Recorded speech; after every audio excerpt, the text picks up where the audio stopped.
Emily Penn is a sailor, an ocean advocate, an artist, and a founder of an exploration company called Expedition. She's a pioneering ocean advocate, initiatives that involve female organizations, and it's really shaping our future. She really has done everything, and I'm delighted to be talking about her and to her because I know Emily really well and we cross paths quite often. And so it's lovely to have you on the podcast, Emily. Thank you for joining us. It's great to be here. Thanks, Dee. But I mean, your career is exceptional, and we're going to cover little aspects of that because you're more than happy on a boat, you're more than happy putting your body under the microscope, and then the next step, you're talking to government officials. You really do have that wide range of capacity. But what I want to do is start this story at that complete light bulb moment, that moment where I've read you were scuba diving quite happily in your own little world and you were faced with items that should not have been in the ocean that literally kind of did the seismic shift in your career and kind of propelled you on the trajectory that we know you for today. Take us back to that moment. Where were you? What were you doing? What did you see? And what happened inside you to make this change? Absolutely. I was in the middle of the Pacific, and the reason I was there is because I trained as an architect, and I had this job lined up in Australia, and I wanted to get there from England without taking an aeroplane. And I wanted to go by boat. I wanted to cross the Atlantic and cross the Pacific. So my headspace at the time was to go off and design buildings and have that successful architecture career that I thought I wanted. I just wanted to have an adventure getting there. So there I was in the middle of the Pacific. We, had been at sea for days and days and days, not seeing land, not seeing any other person. We jump into the water. We were actually having a wash at the time because there was no running water on board. So we had to jump over the side, and there was plastic, a cigarette lighter, a bottle top, a toothbrush. And I think at that moment, I sort of looked around thinking, well, where's this come from? There must be a ship nearby. There must be an explanation. But there wasn't. There was no one near. In fact, there was no one for another 800 miles. And we carried on going across the Pacific. And every time we stopped for a swim, every island that we visited, often uninhabited atolls, we found that they were covered in plastic instead of sand. And at the time, this was 2008, this is not something that you could Google, not something that people were talking about. So it just seems so extraordinary that I thought, wow, this is something that people need to know about and it needs to be fixed. And I mean, it's fascinating that miles from anywhere with your intention on one road, it took you along a completely different path. And you talk about going to atolls and isolated communities. I mean, you made seismic change in one of those communities, and I love this story. So I really want you to share it. Like the fact that you kind of put yourself in amongst the community and actually made massive change happen there. Yeah, so I ended up, we passed through Tonga, and I just couldn't believe that these islands that these locals, these kids were living on, they were just covered in plastic. They were burning the plastic because they had no landfill, they had nowhere else for it to go. And I was getting that smell of burning plastic up my nose on all of these islands. And really that was probably the moment when I thought, I need to postpone my architecture career. I'll go back to it later and focus on this island instead. So I stayed living in Tonga for 6 months, living with the local community. I got taken in by a family. There were 22 of us living in the household. This sort of village elder, he had lots of daughters a similar age to me, and we all slept on mats on the floor with pigs and chickens all running around. It was a kind of full immersion. But it was great because I had somewhere to live, I had food to eat, and it meant that I owned my time. Every day I could get up and I could just work on the next thing that I felt needed to happen to tackle the plastic issue on this island. And at the same time was building great relations in the community, particularly with all these daughters who I then spent a lot of time with, and I think it really sort of helped then the success of the project, because so much of that project ended up being ran by the community. And we ended up setting up this community-led cleanup, where we had 3,000 people, which was actually three-quarters of the island population. And together we came up and picked 56 tons of plastic off the shore in just 5 hours. I mean, a That's staggering scary. amount, yeah, to begin with. And then that was the kind of culmination of that 6 months of work. And you've been in the middle of the ocean to get somewhere for something else. You've now ingratiated yourself in a community, and you talked about spending a lot of time with the daughters of the elder. Were these influences something that kind of were helping form expedition that you run, that's known for putting female communities together to go and make action happen? It's funny, I'd never thought of the angle of spending all that time with the women on that island, but certainly all of those experiences, I think particularly crossing an ocean for a start, and how transformative that was for me. My life was never the same again. I'm still 15, however many years later, not an architect, and I never will be, because it completely changed the course of my life. And so a big reason for setting up X Expedition was to give other people that opportunity, and people who aren't sailors. They're not like you going off around the world, and a lot of your colleagues, they're not scientists necessarily. They are people who want to make a difference. The ocean seems completely inaccessible to them, and we give them an opportunity to go across the ocean to really see these issues firsthand. And so I think that journey, around the world was absolutely a trigger for that way of creating change, that I kind of came across. Um, the all women aspect was a combination of things. One was being surrounded by so many incredible women, I think, on that journey, the early days of that journey. Perhaps it started there on the island in Tonga, and then continued as I started to meet more scientists tackling the plastic issue, other people, so many really strong women. Also, though, one of the triggers was actually when I had my own blood tested.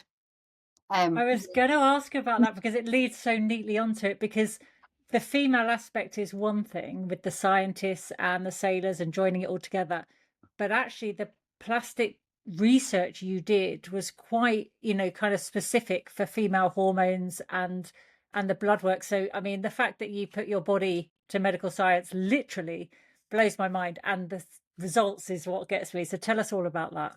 I know, perhaps when I did it, I wasn't expecting the results that now we know. And maybe if I'd have thought that that might have been the case, I might have thought twice about doing it. But I did this blood test. We'd been out there, we'd been seeing the plastic in the ocean, we'd been sampling it, discovering that the plastic was actually these tiny little microplastics. We then started catching fish. We were finding plastic in the stomach of the fish as well, and this is what led me to that question around, well, if the plastic is getting into the fish, into the food chain, then could that be getting into us as well? And what about all of these other nasty chemicals that are used in that plastic? Where are they going? And so I did this blood test. It was part of a United Nations study where we looked at 35 chemicals that are all banned by the UN because they're toxic to humans. And of those 35 chemicals, we found 29 of them in my blood. And these are things like flame retardants, often used on our upholstery, our curtains, to stop things combusting. So useful chemicals, but chemicals that when they get in our body, they're toxic and they're persistent. Other ones that you won't want to hear about are fluorinated compounds that are all over our wet weather gear, which of course we wouldn't be out there without our Fowlies. But the reason that they're so effective is because they've got these chemicals on them that repel water, that aren't good when they're in. Anyway, so all these different types of chemicals. And then the more I learned about the impact of them in our bodies, is that actually for us women during pregnancy, when we're breastfeeding, that they're just bad chemicals to have. They inhibit hormones, and can pass them on as well to our children. And that's when I thought, why not tackle this issue of plastic and chemical pollution with an amazing team of women? An X expedition was born. Yeah, it's like really serendipitous, but I mean, that scares the hell out of me thinking of how much exposure we all have. Everyday people probably have a high number of these toxins in their body. Have you had your blood tested since?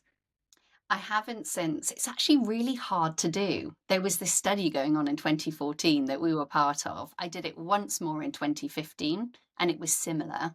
Since then, I've actually had two children. I'm kind of curious, but also maybe don't want to know how that's had an impact. Have the chemicals gone up over the years or actually have they gone down because I've passed them on? It's very hard right now to do it. There's very little testing, it's very expensive. There's not many labs.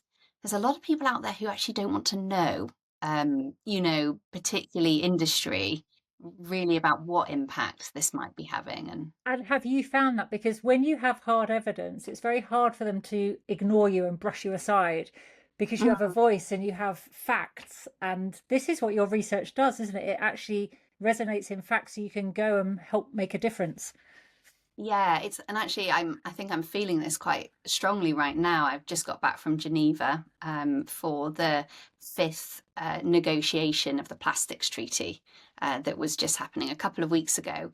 And you might have seen in the news, it collapsed. And this was supposed to be the second last, as in there was already the last event last year and it didn't happen. And this was the second attempt at the last negotiation to make it happen. And I was fairly shocked by how the scientists were there providing the facts and the evidence, and yet still decisions were being made in the opposite direction for other agendas. And so, yes, it's great that we can get the fact. We need to get the facts, and that's why the majority of countries are on board with what needs to happen. But it was incredible to see in the last few weeks that there are also, the facts can just be completely disregarded. And that's where we need to go a step even further than science. And it's about inspiring people and it's about getting that political will to actually do something because it's the right thing. Well, you're definitely the perfect person for that with what you've done. And you've been everywhere from the Arctic to the Pacific Islands to, the scientific breakthroughs. What's your kind of standout thing that you've seen or achieved? Because, your experience now is so vast. What to you is, apart from a toothbrush in the Pacific or Tonga and living there, for you, what's your this moment is the story I always tell because it's amazing. A moment. The direction that question was going. I was thinking, for me, it's the community. I think is what the bit I love. Okay, nice. I'm I'm a real people person. I might do the science and do the sailing, but for me, it's all just a means for taking people and showing people and having other people have that aha moment and then seeing what they can go on and do using their, what I like to call superpower, the thing that they're brilliant at, the opportunity that they have. And I think for me, there's probably those little moments are when someone WhatsApps me to say, someone who's been on the boat and has been on an expedition, and then they tell me something that they've done back home. They've managed to finally close down the landfill on their little island in the Caribbean because they've set up this, completely closed loop economy with the government, or they've quit their job and they've got a new one with a company that's doing something much more ethical, or they've set up their own company or their own local business. It's all these little bits like that that make me feel like it's really making a difference and it's really making an impact. So I don't know if that's what you were looking for, but that for me, Yeah, I think, is the little moments that really feel like it's all worth it. that's nice, as you say, because you do these things and it almost feels in isolation, but actually down the line, the knock-on effect and the reach is Mm, far greater than you first think. I mean, we know you for being the explorer, being the sailor, putting your body under the knife, but actually you're just, I mean, and you're perfect as a communicator. Your TEDx talks, and as you say, sat in the UN, your reach is quite far. When you're stood in front of world leaders, what is your key message of advocacy? What are you kind of champing down? I know it's probably fine tuned depending who the audience is and who you want to kind of get on board, but what are you banging your drum about? Yeah, I think it's that firstly, that there's no silver bullet to tackle the plastic issue. I think sometimes we try too hard to find this amazing solution that doesn't yet exist, and then all the problems are going to be solved. And I think my big message is that actually we're never going to find a silver bullet because we use plastic for everything. And we need to find solutions that cover all of those different uses. And if we tried to come up with one new solution, we just create another big problem. And the good news is that there are already hundreds of solutions. We don't need to find them, we've already got them. It's just a case of implementing them. And to do this, we need people from all different skills and backgrounds. It's not just up to one particular industry or sector to lead on this, but actually whoever we are, wherever we live, and particularly the people in power, they all have a different role to play and an opportunity to make a difference. So I think my main message, it's really just saying, let's do it. We don't need to wait for more innovation or more technology. And also, in a way, it's not that hard. Humans are extraordinary. We've put a man on the moon. We've sailed around the world. We've gone to the depths of our ocean. We have done extraordinary things. I mean, look at tech and AI, and it boggles my mind to even think about how it's achieved. Some of these other problems, they're not actually that hard. A lot of it is just remembering to take your reusable shopping bag to the shops. And so it's really about just simplifying it down and saying so much of solving these problems is actually just simple steps and, something that we can all do today. It's really interesting there you say simple steps, because for me, when I'm having conversations, and as you say, I think we have a very different perspective when you're seeing the middle of the world's ocean, which most people don't get to see, and you're seeing the effects even there. You realize there's a big problem and you talk about it, and then people make it so complex and Mm. it becomes too difficult or too big a problem and they don't know where to start. So it's really interesting that you're saying that actually it's very simple. It is when you, even in the middle of the ocean, it's a toothbrush. That toothbrush was once in someone's bathroom. It was once inside their mouth. It's so personal. It's such an Yeah. individual thing. And there was an action that happened that allowed that toothbrush to eventually find its way out into the middle of the ocean. Um, and it is also a simple action that can reverse it. And what I don't want to do, though, is kind of belittle the role of the governments and industry here. I'm not saying it's all on people, individuals, but I am saying that everyone at every level of this decision making is an individual, is a person, and we have a different sphere of influence. And I also think for industry and for government, they do know that the solutions are there, but it is a case of making a decision. It's a will to do something, and a belief that it's going to have an impact. And what they have to do isn't actually that hard. It just comes at a cost that Mm. at the That's the moment. thing, isn't it? It's a cost of a change of habit or a Mhm. financial commitment. Yeah.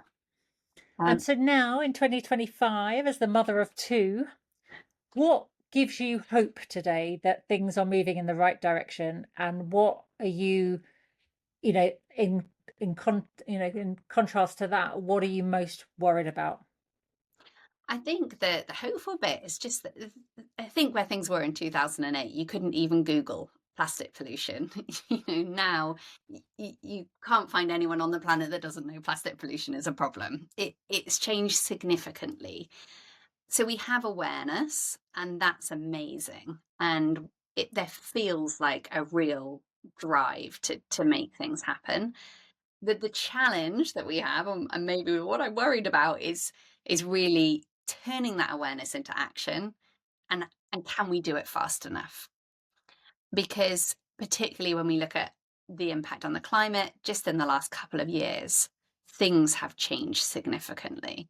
And I think we've gone in the last 2 years on the climate front from there being this trend and a concern about what's going to happen to then actually starting to see us hit record record after record after record after record in quite a scary way. And the changes in sea temperature, in currents and things, it feels like we're reaching that point where at some point there's going to be a point of no return. And we'll get these kind of runaway effects in nature where things will just get worse and worse quite quickly. So that's really what scares me, and it definitely scares me having two little ones and thinking about what their life will be like when they're my age.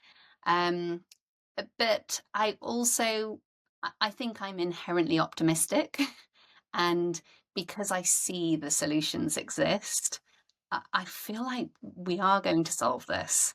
We just need to do it quickly.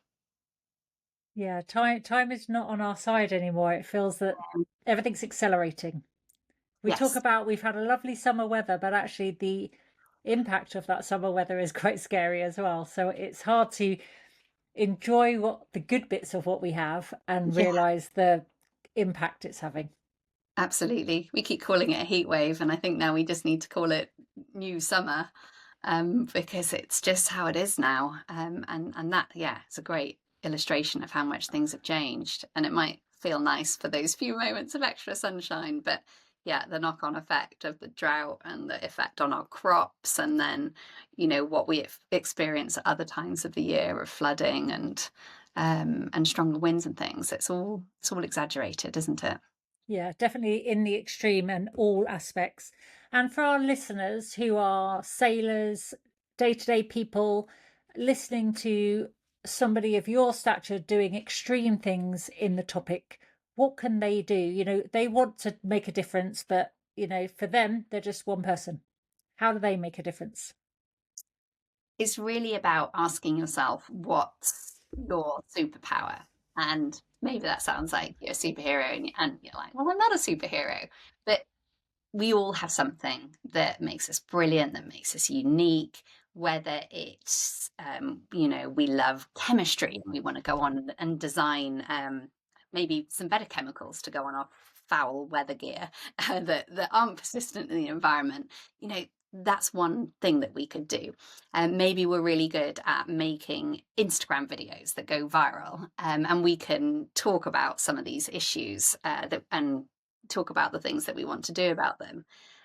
Maybe it's just looking at our own consumption in our house. Have a look in your bin, in your kitchen, in your bathroom. Those are the two places where you'll probably find the most single-use plastic. Try and get rid of half of that plastic by making different choices. And if you think, oh, but what about my toothpaste? But what about, there's honestly a solution out there. Everyone has thought of all of those things. And there is a way to do it now, plastic free. So your own consumption, but also what wider thing can you contribute based on your skill, based on what it is that you love to do. And, beyond that, I know we're here to sort of talk about careers, and just thinking about how you can choose a career that really does make a difference, because it's not only important, but I think it's really fulfilling, and it's something that you could go on to share with others, get excited about. And as time goes on, as we've discussed, it's only going to be more and more important that we're all doing meaningful careers that make a difference, and really help move the trajectory that we're on at the moment to a much better place. Something for all of us to think about for sure.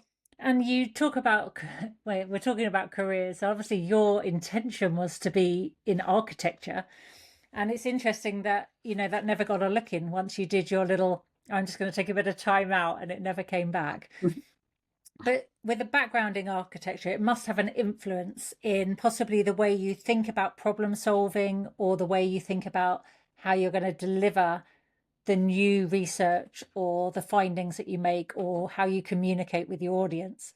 What are the things that you can take from architecture into where you are today? Yeah, definitely. Really, really good question. And I still think if I could turn back the time, I would have still done an architecture degree.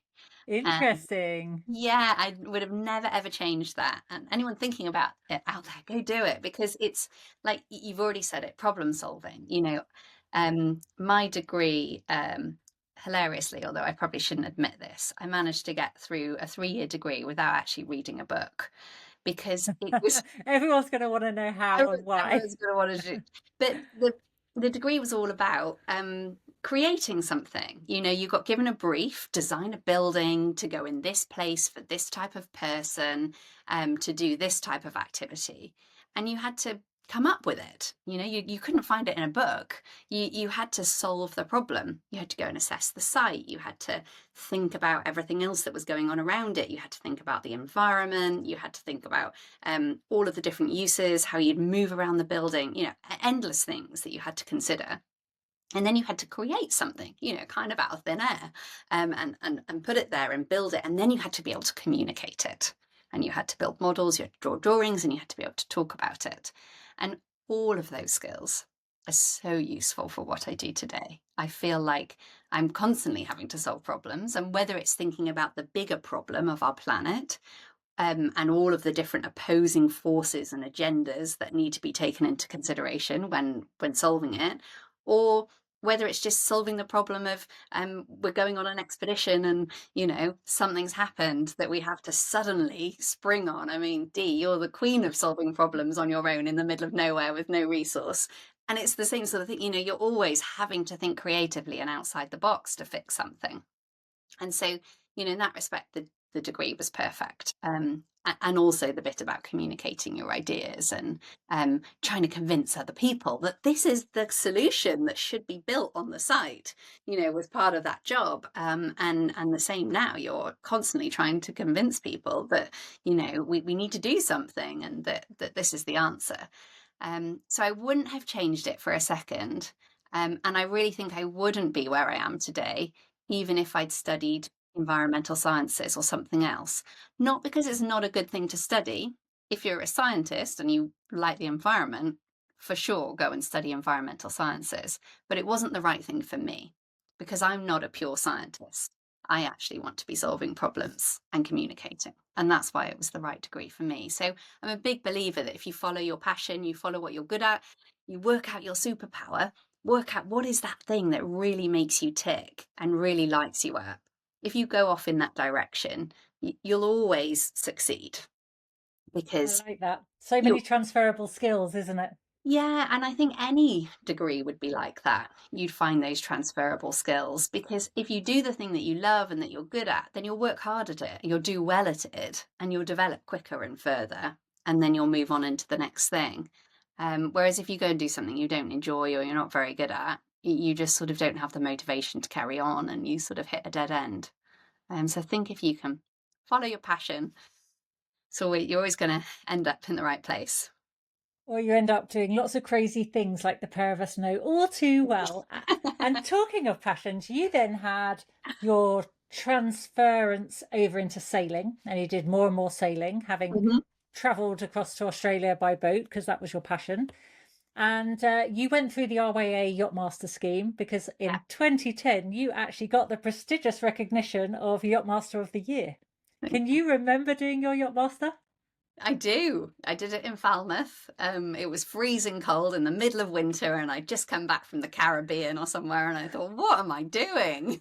But no, it was great. I think it was, I perhaps did it slightly differently, and that I went and did just a lot of time on boats and then came home and got my Yachtmaster qualification quite quickly rather than starting out with the intention of doing my Yachtmaster and building up my sea time and doing lots of courses, just because of the way it panned out for me.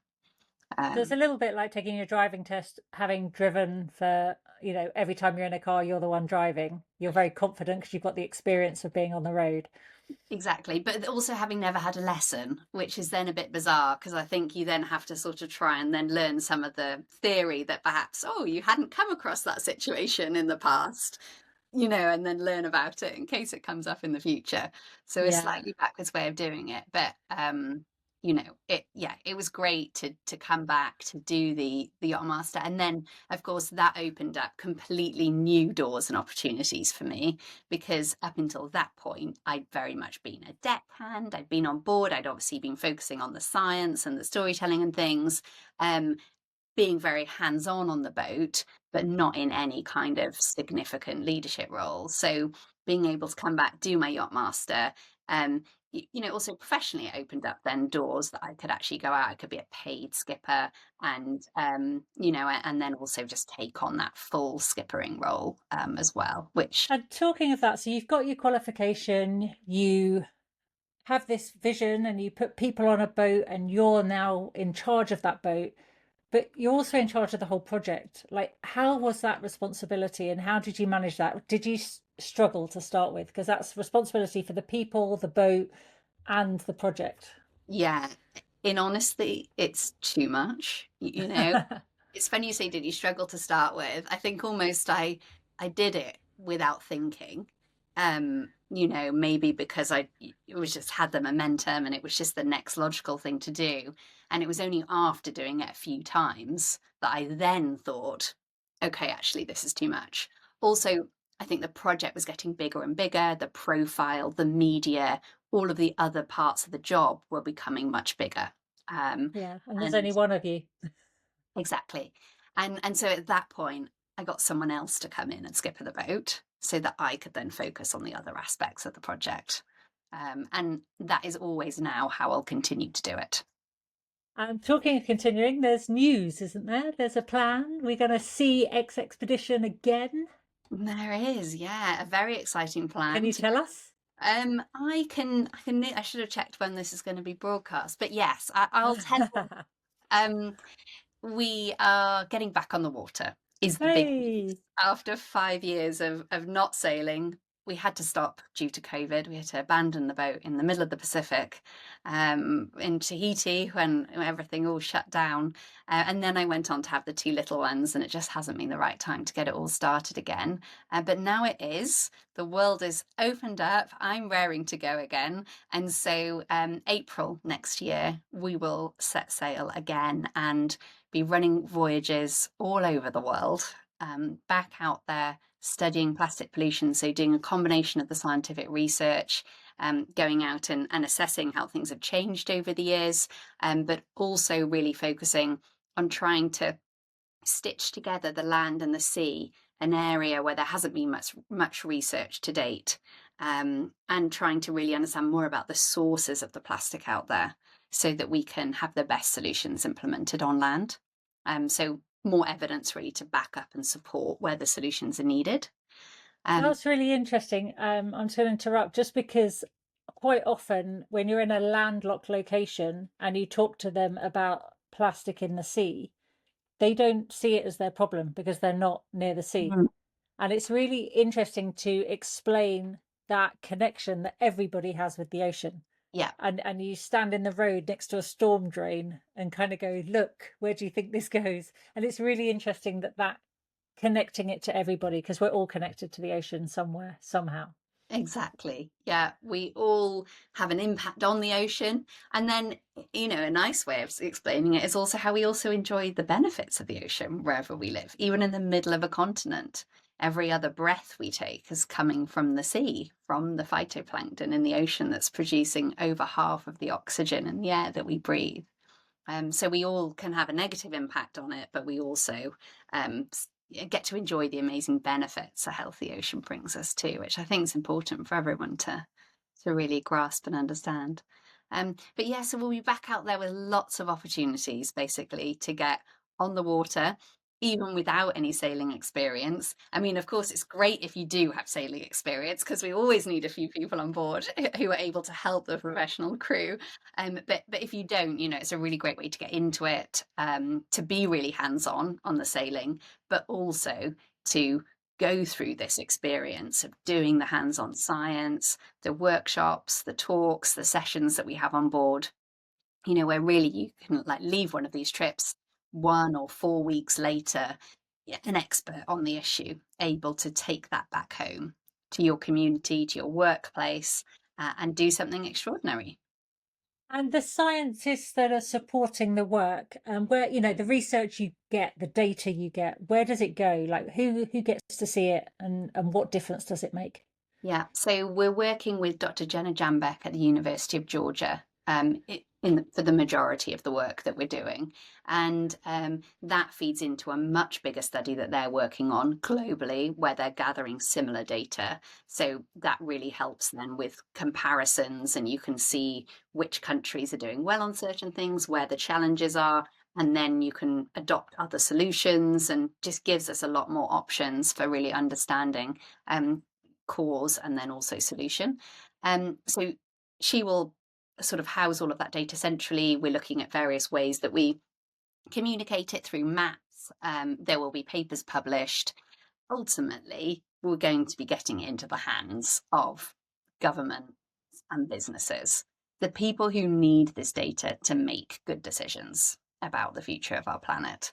And there's still not enough, really, that's being, in their hands, enough compelling evidence that means they can feel like they can make the right decisions. I'd probably argue that they do have enough, but Yeah, they're always going to ask for more, right? Because yeah, they're going to put their neck on the line for it. I think at the moment we have a plenty of evidence that shows what's going on. What we need a bit more of is really local specific evidence. And so a big part of what we're doing, going all around the world now to specific places, is to really be able to gather that very localized evidence, that really can be used, that there's no wriggling out of, that it's right there. And for you as as your career progresses, as you say, you were trained as an architect, you got hit in the face by the issue of plastic, you loved being at sea, and then you combine the two, and now you speak and you influence. Where do you sit? Because I'm sure you're not leaving your two little ones at home and being on a boat doing all the cruises. If people sign up for an X expedition, they're not going to be on board with you necessarily. So where's your role now in your career progression? Yeah, so absolutely. My role is definitely now at home, I'd say for the next little while, for sure. Not that I won't go on any of these trips, but majority I won't. Luckily, there's lots of other fantastic people in our network who are raring to go. So most of our mission leaders, who are going to be the people actually on board leading the expeditions, the science and the program, they're people who've been on an expedition in the past, and blew me away by how incredible they were. And so we're now kind of handpicking through our network for those people. And then skippers as well, as the support professional team. So, a really, really great team of people who are going to be out there leading these trips, which makes me feel great about being able to stand behind them, and support them, while they're out there. And I'll be back at HQ, solving problems as they arise, no doubt. And Probably working just as hard, even though you may be at possibly, home. yeah. And steering the direction, feeding in new thoughts, new tweaks to the program, new evolutions of it as things shift and the whole thing evolves. I think that, you know, back then, when I was an architecture student, I went off around the world, I saw the problem, I ended up in Tonga. I thought I would maybe have a gap year. I would just do it for a year and then I go back to my career. But the reason that this issue has just gripped me for so long is how it's constantly shifting and changing. And it keeps showing me a new face. First the science, it was these islands of plastic that we heard about. We went out there. Actually, they weren't islands. It was a soup. It was this microplastic. Then it was getting into the fish, into the food chain, into our bodies. There was a whole toxic story to explore. And then it's about solutions. It's about getting people out there. It's about building this incredible army of amazing women from all over the world who are going to be the ones that create the change. It's feeding the science into government. It's working with business on the roles that they can play. There's just no end to the different things. And I want to make sure that we do keep on evolving as an organization and that we're constantly working on the front line of what needs to happen next. So that's very much, I think, going to be my role going forward, is just keeping on pushing to do it better and to create more impact any way we can. Yeah. And to get a bigger reach, I guess the further you reach, the more impact you can have.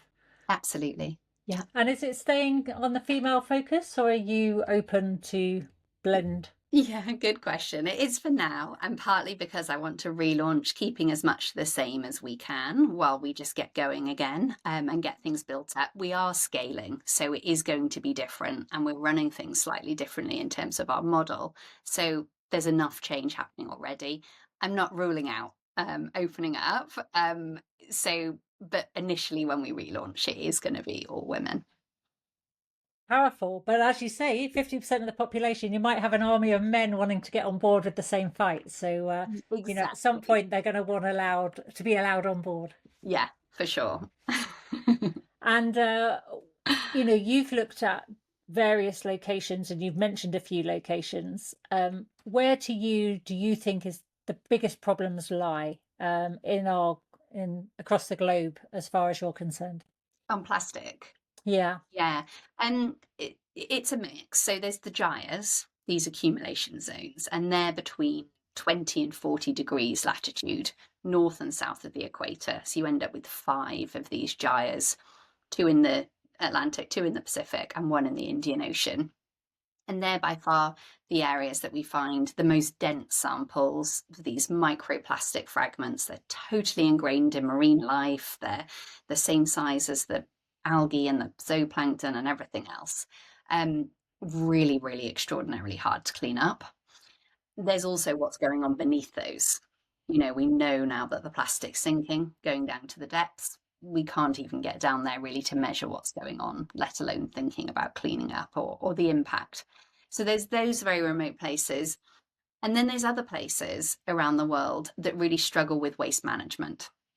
So it might be a really small island where you haven't got enough stuff going through your system to be able to financially support a good waste management system. We did work a couple of years ago in Maldives, which is a classic example, spread over hundreds of islands, which is logistically very expensive to move anything around. And so you're not going to spend a lot of money moving rubbish that has no value. And classic of most islands in the world, like Tonga and the Pacific as well.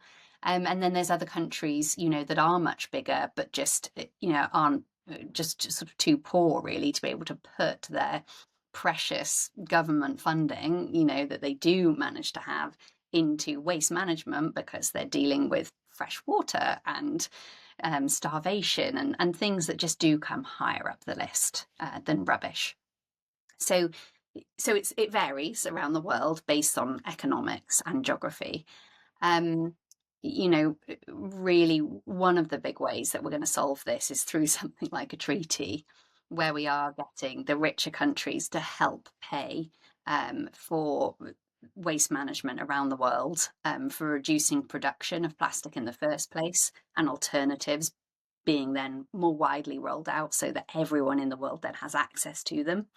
And extended producer responsibility, this idea that actually it's the company that's making the product that should be responsible for paying for its recovery wherever it ends up going in the world, and that shouldn't be a cost on the government, aka the people of the country, to be footing that bill. And these were a lot of the contentious points in the treaty that were being negotiated in Geneva the last couple of weeks, that there isn't global agreement on, that will really help solve the inequality around the world. So does that mean 2026 we've got the third last discussion on the treaty? Potentially, although there has been some conversation just saying that it's just not working the way it's set up. And at the moment, it's set up in a way where it needs consensus from every single country in the world to have a treaty in place. Whereas perhaps we need to rethink how we do it. And actually, there should be a treaty that exists, even if every country isn't signed up to it, because at least then we can start making some progress. Because to get every single country in agreement, we end up just setting the bar too low, really. And a lot of countries, UK included, don't want the bar that low. They're saying there's no point in having a treaty if it doesn't actually say anything. Yeah. Yeah, Yeah. it's got to be a challenge, otherwise there's nothing to rise to. Yeah.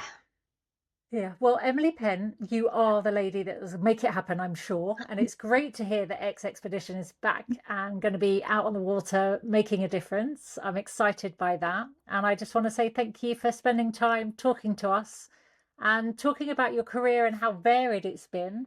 Um, a word of advice, either to any young sailors that may be listening, or in fact, a word of advice to your 11-year-old self.